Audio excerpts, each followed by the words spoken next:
আসসালামু আলাইকুম। আশা করছি সবাই ভালো আছেন। আলহামদুলিল্লাহ আমরা বেশ ভালো আছি। নতুন একটি ভিডিও নিয়ে আসলাম। আশা করছি আপনাদের শুরু থেকে শেষ পর্যন্ত দেখলে ভালো লাগবে। এই তো দেখতেই পাচ্ছেন বেশ কিছু সবজি কেটে কুটে নিয়েছি। এটা ছিল রাতের বেলা, তো রাতেই কিন্তু এই কাজগুলো করছি।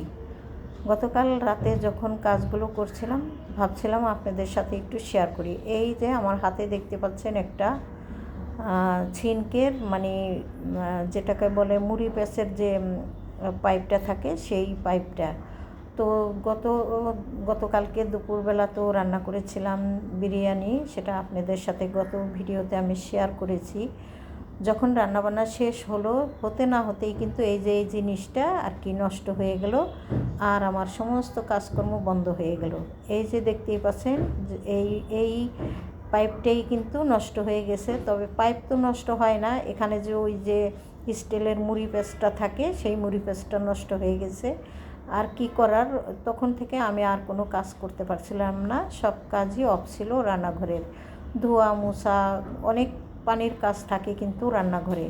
তো দুপুরে খাওয়া দাওয়া করে সমস্ত প্লেট বাটিগুলো ওইভাবেই এখানে জড়ো করে রেখে দিয়েছিলাম। সেই হিসাবে আবার যেহেতু একটু বিরিয়ানি রান্না করেছিলাম, ওই সব হাঁড়ি পাতিল সমস্ত সব কিছুই কিন্তু ওইভাবে রয়ে গিয়েছিল। তো কি আর করার, ওইভাবে রেখে দিয়ে দুপুরের জন্য কিছু রান্নাবান্না, রাতের জন্য কিছু রান্নাবান্না প্রস্তুতি নিলাম। কেননা অল্প করেই বিরিয়ানি রান্না করেছিলাম, পাশাপাশি আমরা তো খাওয়া দাওয়া করেছি, আবার সেখান থেকে ছেলেরা কারোর জন্য নিয়ে গেল। তো ছেলেরা যেহেতু বলেছে কি আর করার, দিয়ে দিলাম বিরিয়ানি। তারপরে রাতের জন্য আমাদের কিছু হালকা পাতলা রান্না শুরু করলাম। আর দেখিয়ে দিলাম যে রাতে যখন আমার হাজব্যান্ড বাসায় আসছিল তখন কিন্তু ওই নাট বল্টুটা নিয়ে আসছিল, সেটা আমাকে খুব সুন্দর করে লাগিয়ে দিল। আর আমি তখন ধোয়া মোছার কাজগুলো শুরু করলাম। এই যে দেখতেই পাচ্ছেন, এখন কিন্তু আমার মনের ভিতরে একটু শান্তি পাচ্ছি। কেননা এত কাজ, এত এলোমেলো রান্নাঘর রেখে আমি মোটেও আজকে সারা দিনটা কোনোভাবেই স্বস্তি পাচ্ছিলাম না। তো কি আর করার, আনার সাথে সাথে যখন লাগিয়ে দিচ্ছে, হাফ ছেড়ে বেঁচে সমস্ত কাজগুলো রান্নাঘরের করে নিলাম। তো এখন রাতের জন্য টুকটাক রান্না করব, আর পাশাপাশি এই কাজগুলো করব। কেননা এমনিতেই কিন্তু অনেক রাত হয়ে গেছে। হাজব্যান্ড যখন এই জিনিসটা নিয়ে আসে অলরেডি 10:30 পৌনে 11টা বাজে। তো বুঝতেই পারছেন কতটা রাত হয়ে গেছে। তো কি আর করার, যেহেতু হাজব্যান্ডের কাজের স্থান, সেখানে সে তো আর যখন তখন যা খুশি তাই করতে পারে না, তার টাইম টু টাইম। তবে আজকে একটু তাড়াতাড়ি এসেছে। যাই হোক, আমি কিন্তু এখন রান্নাঘরের সমস্ত কাজ খুব সুন্দর করে তারপরে রেখে দেব। কারণ এই কাজগুলো যদি আমি আজকে না করতে পারতাম তাহলে আমার আর সারা রাত ঘুমই আসতো না। কেননা রান্নাঘর ছড়িয়ে ছিটিয়ে রেখে আমি আবার ঘুমাতে পারতাম না। অনেকেই কিন্তু কাজের বুয়া রাখে প্লেট বাটি ধোয়ার জন্য। আমি সবসময় চিন্তা করি যে প্লেট বাটি ধোয়ার জন্য যদি কাজের বুয়া রাখে, তাহলে রাতের বেলা খায় বা দুপুরে খাওয়া দাওয়া করে তারা কিভাবে সেই প্লেট বাটিগুলো রেখে দেয় যে পরদিন পর্যন্ত পরে বুয়া এসে ধোবে। আমার তো মোটেও এটা পছন্দ না, আর আমি এইভাবে কাজ করতে ভালোও লাগে না। যাই হোক, এর পাশে আমি কিন্তু সমস্ত প্লেট বাটিগুলো ধুয়ে রেখেছি। আর রাতে আসার সময় আবার ডিম নিয়ে আসলো, ভাবলাম এই কাজটাও করে রাখি। ডিমগুলো ভিজিয়ে দিলাম, একটুখানি ভিজুক, তারপরে আমি ধুয়ে পরিষ্কার করে রাখবো। যেহেতু ডিম ধুয়ে নিব, তো সেহেতু এই প্লেট বাটিগুলো এক্ষুনি আমাকে সরিয়ে নিতে হবে, তা না হলে এখানে একটু ধোয়া ধাই করতে অসুবিধা। তো প্লেট বাটিগুলো খুব সুন্দর করে এখানে উপর করে রাখবো, যাতে করে পানিগুলো শুকিয়ে যেতে পারে। আর এই যে দেখতেই পাচ্ছেন একটা ভাঙাচোরা সেলফ, কিচেন র্যাক আর কি, এই র্যাকটা আমার ভীষণ কাজে লাগে। যেহেতু বিশেষ করে ধোয়া ধাইয়ের প্লেট বাটি হাঁড়ি পাতিল এখানে উপর করে রাখলে নিচে এবং উপরে ভিতরের সাইডটাও কিন্তু খুব সুন্দরভাবে শুকিয়ে যায়। কেননা ওই যে ছিদ্র তাতে কিন্তু বাতাস আপ ডাউন করতে পারে, আর এই কারণে ভিতরে এবং বাইরে খুব সুন্দর করে পরিষ্কার হয়ে যায়, শুকিয়ে যায়। তো যাই হোক, এখানে আমি কিন্তু ডিমগুলো ধুয়ে নিলাম। এখন ডিমগুলো রেখে দিব, পানি শুকিয়ে গেলে সকালবেলা ফ্রিজে তুলে রাখবো। এই তো দেখতেই পাচ্ছেন আমি ধনিয়া পাতা দিয়ে দিলাম।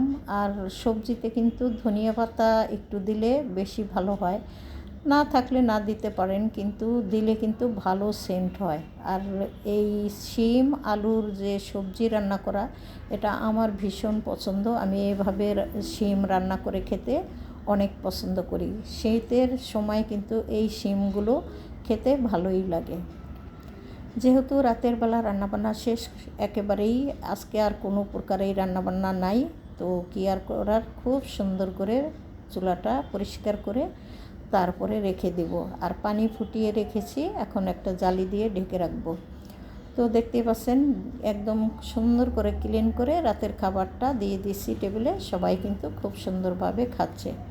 খাওয়া দাওয়ার পরেও কিন্তু আমি সমস্ত সব কিছু ধুয়ে যে রেখেছিলাম রাতের বেলা, এই যে এখন পরের দিন সকালবেলা কিন্তু চলে আসছি। এই কাজগুলো কিন্তু আমি পরের দিন সকালবেলাতেই করছি।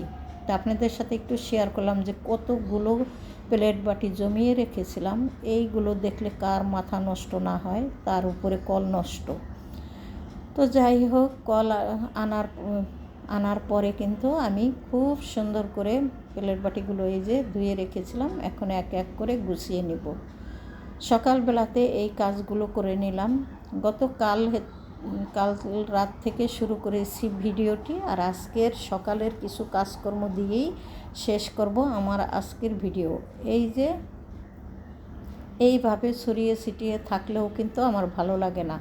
আমি কি করি, এই সেলফটা একেবারেই ফাঁকা করে রাখার চেষ্টা করি, যাতে করে আমি যখন তখন কিছু একটা ধোয়াধাই করলে যেন এই র্যাকটার উপর করে রাখতে পারি। আর এখানে আমি কোনো কিছু বাড়তি রাখতে চাই না, আমার হাতের কাছে এটা ফাঁকা থাকলেই ভালো হয়। যাই হোক, এখন এক এক করে কিন্তু সমস্ত সব কিছু গুছিয়ে রাখছি। আর এই যে দেখতেই পাচ্ছেন বড় বড় গামলা, এগুলো কিন্তু আমার ধোয়াধাইয়ের কাজে লাগে। মাঝে মধ্যে স্টিলের গামলাগুলোতে আমি ভাতও বাড়ি, গরম ভাত বড় কিছুতে বাড়লে ভালো হয়, সেই হিসেবেই আমি এগুলো হাতের কাছে রাখি। এখানে দেখতেই পাচ্ছেন নীল একটা র্যাক আছে, এই র্যাকটার ভিতরে অনেক কিছু এইভাবে আমি আসলে উপর করে রেখে দিয়েছি। কোনো সময় আপনাদের সাথে শেয়ার করা হয় না, তবে আজকে একটু দেখিয়ে দিলাম। এখানে কিন্তু বেশ কিছু গামলা, তারপরে ঝাঁঝরি, তারপরে মানে কড়াই, পাতিল, অনেক কিছুই আছে টুকটাক যা লাগে। আরও বিশেষ কিছু আমি অনেক দূরে সরিয়ে রেখেছি, যেগুলো প্রয়োজন মানে কয়েকদিন পরে পরে হয়, তো সেগুলো আমি যখন দরকার তখন এনে নেই। তো নীল র্যাকটার ভিতরে খুব সুন্দর করে শুকনা পাতিলগুলো রেখে দিলাম। আর এই ফাঁকা এই সেলফটা, এটা আমি ফাঁকা করেই রাখবো। আজকে খাওয়া দাওয়া করবো, সেগুলো এখানে ধুয়ে রাখবো, আবার সরিয়ে নেব, এরকম আর কি সুবিধা মতো। তো আপনাদের কাছ থেকে বিদায় নেই, ভুল ত্রুটি ক্ষমা সুন্দর দৃষ্টিতে দেখবেন, সেই সাথে লাইক কমেন্ট শেয়ার করে দিবেন, সাবস্ক্রাইব করে আমার পাশে থাকবেন আশা করছি। দেখা হবে আগামী ভিডিওতে। আল্লাহ হাফেজ, আসসালামু আলাইকুম।